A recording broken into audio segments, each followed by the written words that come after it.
Arrêtons-nous en plateau avec deux invités de marque, Soror Kasmaï, bonjour, et Bonjour. merci d'être avec nous. Vous êtes romancière, éditrice franco-iranienne.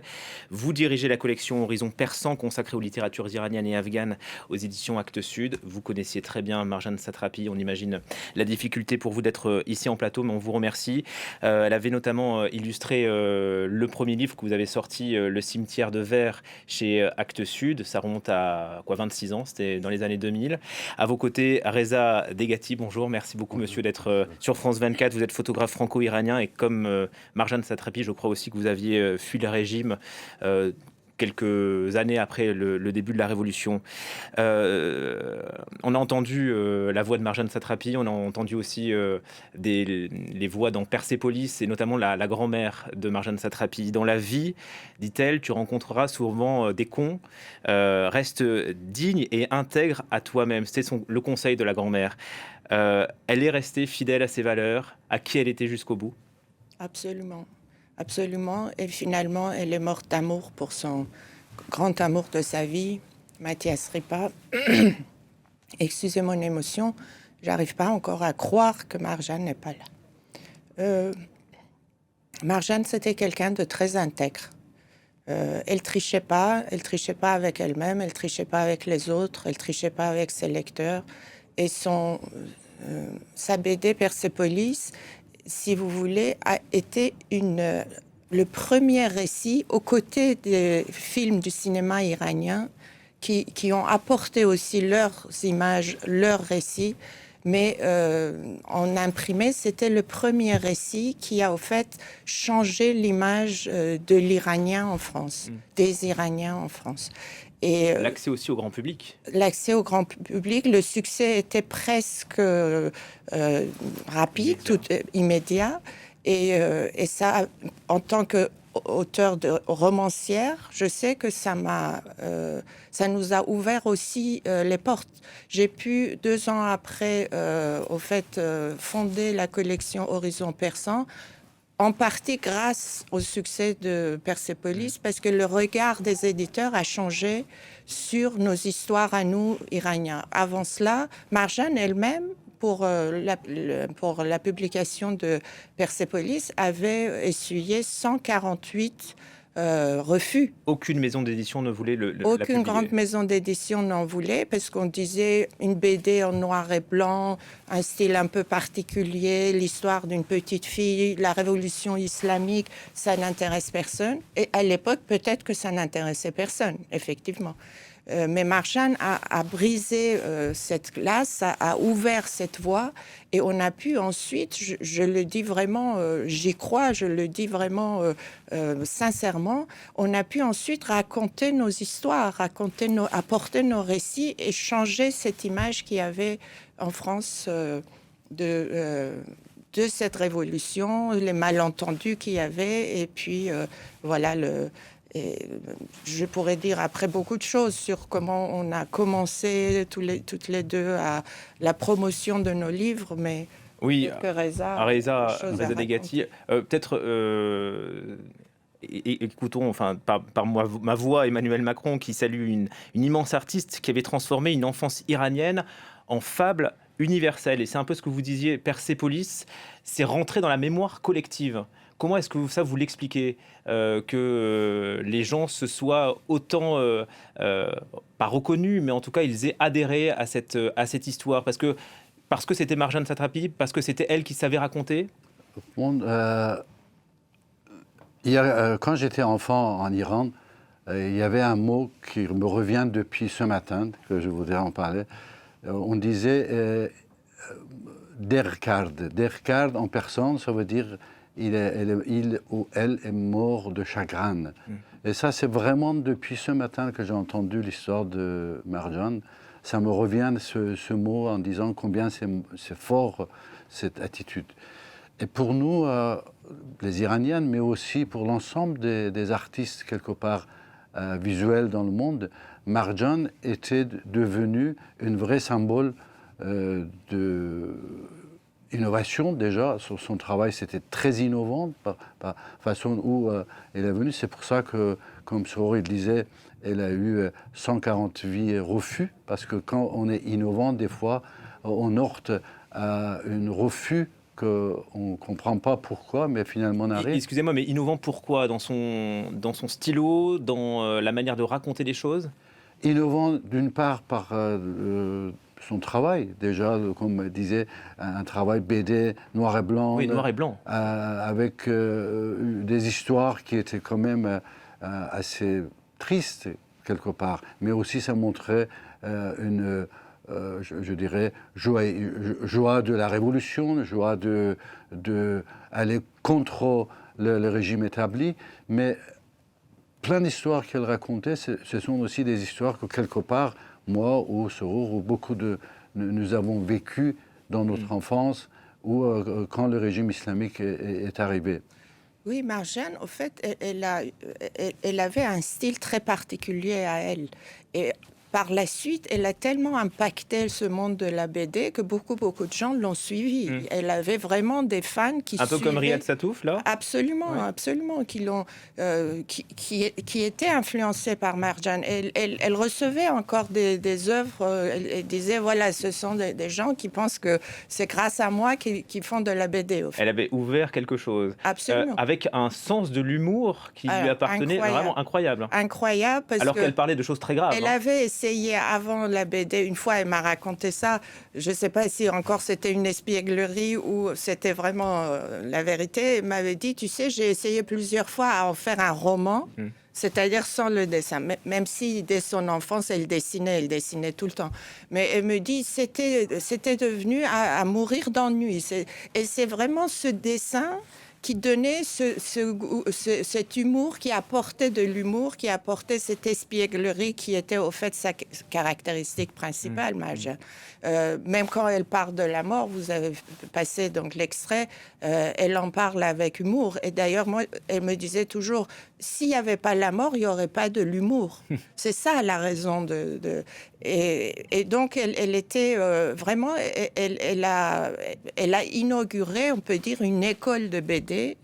Et d'ailleurs, moi, je ne sais pas ce que tu en penses, mais ce noir et blanc, c'était pas juste un choix comme ça. Ça venait de cette révolution qui était en noir et blanc. D'abord, cette couleur noire était imposée par le régime de Khomeini pour toutes les femmes, mais même les hommes devaient apporter, parce qu'il y avait tout le temps, on allait de deuil en deuil. Donc, il fallait porter cette chemise noire, ce pantalon noir. Et d'ailleurs, et aussi le discours de ce régime qui voyait le monde en noir et blanc, entre bien et mal. Et donc tout vient de là. C'était pas juste un choix artistique imposé à son travail. Ça venait de absolument. Il y avait aussi en Iran, on disait à cette époque-là, à quoi bon acheter un télé en couleur parce que tout ce qu'on voit, c'est en noir et blanc. Exact. Ça, c'était le cas. Elle explique aussi dans Persépolis, après son exil en Europe, elle est partie en 1984, je crois. Elle est partie d'abord pour faire ses études. Ça, mais elle a quitté pas l'Iran. Tellement un exil. Voilà. Et elle est revenue. Mais en tout cas, ce qu'elle explique, c'est qu'elle a fait face aussi à l'intolérance, au racisme. Oui. Peut-être que vous aussi, Reza Degati, vous l'avez vécu. Mais Persépolis, c'est aussi ça. C'est aussi un message contre l'intolérance. Oui, c'est aussi le récit de jeunes européens ou de jeunes arrivant en Europe, parce qu'après, elle devient punk, elle raconte aussi ses histoires, ce rejet de la société pour ses choix. Donc, beaucoup de gens, aussi bien des jeunes Iraniens que des jeunes Européens, s'identifier avec le récit de Marjane, ces histoires d'amour, la difficulté de vivre dans une autre société, tout cela. Mais Marjane est revenue en Iran après ses études scolaires, parce qu'elle avait 14 ans quand ses parents l'ont envoyée à Vienne. Après le bac, elle revient en Iran. Elle fait ses études artistiques à l'université de Téhéran, à la faculté des Beaux-Arts. Ouais. Et puis, en 1994, elle revient en France. Elle revient en France et c'est là qu'elle commence à raconter. Mais ce n'était pas facile, à part les refus qu'elle avait. Sa vie n'était pas facile à cette époque-là. Elle a même connu la rue. Elle me racontait qu'elle avait été à une époque SDF et tout. Mais la volonté de réussir, de faire ce qu'elle avait envie de faire et d'être artiste. Elle disait, ma mère dit toujours que ma fille est une artiste. Et bien ça, c'est la plus grande fierté de ma vie d'entendre ma mère dire ça. Il est beaucoup question de femmes dans sa vie. Absolument. Sa mère, sa grand-mère, elle a été élevée dans un milieu féministe. On sent quand même une personnalité très tranchée. Oui, milieu féministe, mais vous savez, dans les grandes familles iraniennes, les femmes tiennent la maison, tiennent l'éducation, vous êtes d'accord. etc. Et puis, elle parle beaucoup de sa grand-mère, qui, justement, vous avez cité. Mais je ne sais pas, est-ce que tu as grandi dans un milieu féministe? On est tous dans le même genre de famille en Iran. Il y a toujours les femmes qui ont le dernier mot à dire, qui tiennent la maison, qui font beaucoup de choses. Et qui règnent aussi, vous savez. C'est ça la réalité. Sur la famille. Mais allez-y, Reza. En réalité, ce qu'elle a fait, Marjan, ça va très loin par rapport à son identité et l'impact qu'elle a eu sur l'ensemble des artistes, quelque part. Parce que être artiste, avant tout, c'est rester toujours enfant. Ça, c'est une âme d'artiste, c'est rester toujours enfant. Et Marjan, elle a toujours resté cet enfant qui dans chaque artiste existe. Mais en même temps, elle était très combative pour tout ce qui était injustice. Ça, elle a montré dans plusieurs moments, dans ce qui s'est passé, dans toutes les manifestations qu'il y avait contre le régime islamique ou pour le peuple iranien, elle était toujours présente et elle était presque le porte-drapeau de tous ces grands mouvements qu'il y a eu. Et en même temps, elle avait un amour profond pour la France, c'est-à-dire qu'elle aimait les deux pays. On voit très bien dans son travail. D'ailleurs, son refus de Légion d'honneur pour moi. Alors parlons-en, parce que ça fait beaucoup parler. Elle avait donc refusé la Légion d'honneur parce qu'elle disait que la France avait une politique hypocrite avec les Iraniens. Ça a été mal compris. Parce que la France ne donnait pas beaucoup de visas aux Iraniens en difficulté en Iran qui se battaient contre le régime. Et ça l'insupportait. Elle en souffrait vraiment. Elle essayait d'aider parce que elle comptait, sa voix comptait en France, mais une ou deux fois, on en a parlé, elle s'était engagée à aider quelques artistes et n'avait pas réussi à obtenir un visa ou de français. Il y a une autre chose assez profonde dans cette histoire de refus, c'est que la France, pour nous, qu'on a grandi en Iran de notre âge, et aussi par toutes mes années de voyage que je fais dans le monde entier, la France a cette aura d'être le porte-drapeau de culture de l'Occident, dans le monde entier. La France a cette aura où les gens y regardent comme le défenseur des droits de l'homme, droit de l'expression, et ça existe partout dans le monde.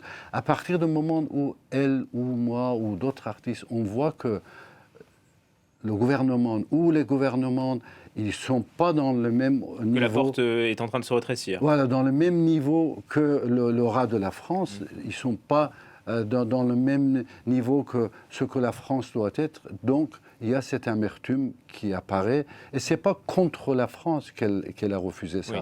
C'était plutôt pour dire que regardez-vous dans le miroir. Et élevez-vous. Élevez-vous et acceptez ce que vous êtes et faites ce que vous êtes. C'était par l'amour de la France. Absolument.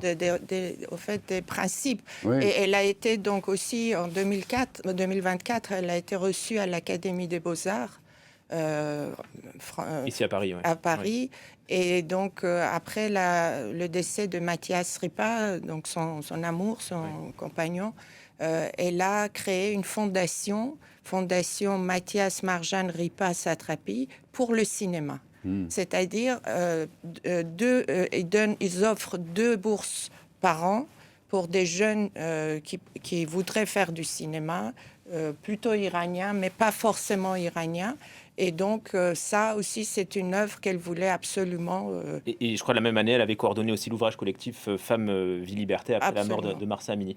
Bon, le temps nous est compté. Merci infiniment Merci d'être venu en plateau, Soror Kasmaï et Reza Degati.